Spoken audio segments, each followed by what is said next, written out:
অমুসলিমদের অথবা অন্য ধর্মাবলম্বী সকল মানুষদের জন্যই আমাদের এই স্বাভাবিক প্রোগ্রাম উন্মুক্ত থাকে। সব ছাত্ররা যেখানে অংশগ্রহণ করতে পারে, তারাও সব জায়গায় অংশগ্রহণ করতে পারে। আমরা কোনো অ্যাক্সেসে বাধা দেই না। ইভেন তাদের নিয়ে আমাদের অনেকগুলো আয়োজন থাকে। ইসলামী ছাত্র শিবিরের মূল লক্ষ্যই হচ্ছে আল্লাহর সন্তুষ্টি অর্জন করা এবং আমরা তাওহীদে বিশ্বাস করি, এক আল্লাহে বিশ্বাস করি। তো কেউ যদি কোনো মানুষ সে যে ধর্মেরই হোক না কেন, সে যদি এক আল্লাহে বিশ্বাস করে, শিরক না করে, তাহলে সে ইসলামী ছাত্র শিবির করতে পারবে। কারণ এটা আইডিওলজিক্যাল একটা ইনস্টিটিউশন, আইডিওলজিক্যাল একটা ইনভাইটেশন। তো আদর্শ গ্রহণ করা ছাড়া সেখানে তো ইন করতে পারবে না। যেন আপনি যদি বলেন যে আর্মিদের যে জায়গাটা রয়েছে ক্যান্টনমেন্ট, তার মধ্যে আমি বাংলাদেশের মানুষ, আমি কি প্রবেশ করতে পারবো? কেন পারবো না? তো এখানে ক্যান্টনমেন্টের কিছু রেস্ট্রিকশন রয়েছে। এটা তাদের ডিসিপ্লিন, এটা তাদের রুলস। তো ইসলামের ক্ষেত্রেও কিছু ডিসিপ্লিন রুলস রয়েছে। ইসলাম প্রতিষ্ঠিত হয়েছে আল্লাহর একত্ববাদের উপর ভিত্তি করে।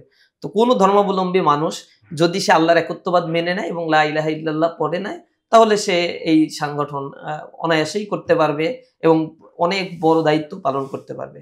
তবে যদি সে এটা বিশ্বাস না করে, তবে আমরা যে কর্মকাণ্ডগুলো পরিচালনা করছি ৫ দফা কর্মসূচি, এটাকে সে মনে করে যে না, এই কর্মসূচিগুলো ইসলামী ছাত্র শিবিরের অবশ্যই এই দেশের জন্য কল্যাণকর, মানুষের জন্য কল্যাণকর, সমর্থন করতে পারে এবং সে আমাদের সমর্থক ফর্ম পূরণ করতে পারে।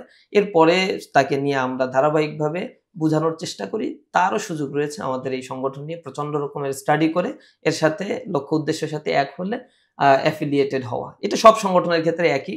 শুধু আমাদের সংগঠন না, এটা ছাত্র দল করুক অথবা অন্য কোনো সংগঠন ইসলামী দল করুক, তাদেরও যে স্ট্রাকচার রয়েছে, এই স্ট্রাকচারের মধ্যে তাকে আসতে হবে সামহাউ। এটা সবার জন্য উন্মুক্ত, কিন্তু কিছু ডিসিপ্লিন মানতে হবে। প্রথমত একটু কারেকশন দেই, ইসলামী ছাত্র শিবির হচ্ছে একটা সেপারেট একটা সংগঠন। এটার নিজস্ব অটোনোমাস বডি রয়েছে, এখানে নিজস্ব পরিষদ রয়েছে, নিজস্ব ভোটিং সিস্টেমের মাধ্যমে কেন্দ্রীয় সভাপতি নির্বাচিত হয়। সুতরাং ছাত্র শিবিরের সাথে অন্য কোনো সংগঠনের কোনো সংযুক্তি নাই।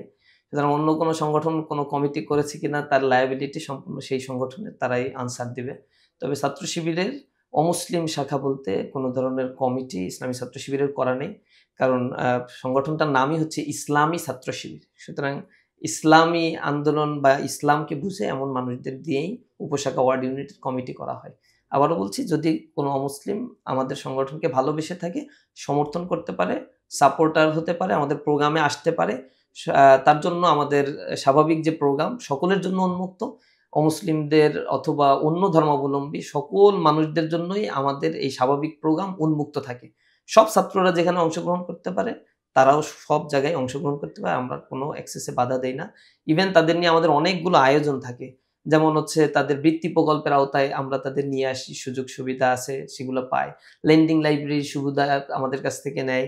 ক্যারিয়ার গাইডলাইনমূলক প্রোগ্রামগুলো করলে আমরা তাদেরকে ইনভাইট করি, তারা আমাদের প্রোগ্রামগুলোতে থাকে। খেলাধুলা, শরীরচর্চামূলক প্রোগ্রাম, আমাদের প্রকাশনী সে নিতে চাইলে সেই সুযোগগুলো আছে। তাদের জন্য, একজন ছাত্রের জন্য আমাদের যত কর্মকাণ্ড রয়েছে, সকল কর্মকাণ্ড তাদের জন্য আমাদের রয়েছে। তারা অংশগ্রহণ করতে পারে। তবে শর্ত হচ্ছে এক আল্লাহ রাব্বুল আলামিনে বিশ্বাস করলে, তাওহীদের দিকে আহ্বান করা হলেই সে এই আন্দোলনের লিডারশিপে চলে আসতে পারে।